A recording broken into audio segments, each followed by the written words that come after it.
Hello, magandang araw. Before we start our video, kindly hit the subscribe button and the notification bell para updated kayo for the next videos natin. Okay?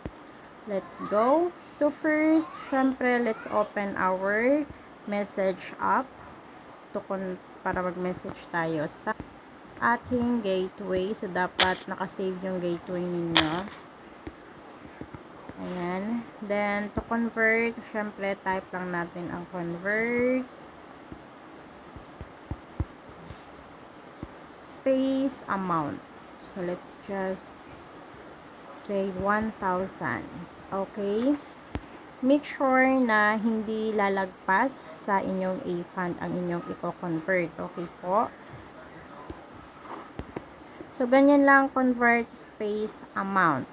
Then, click nyo ang send button. Okay? Once na-send nyo na, ito po ang magre-reply sa inyo. Okay? Si TPC. So, converted na po ang inyong A-fund into load. So, ganyan lang po siya kadali and sana nakatulong po itong video sa inyo. And thank you po. Bye for now.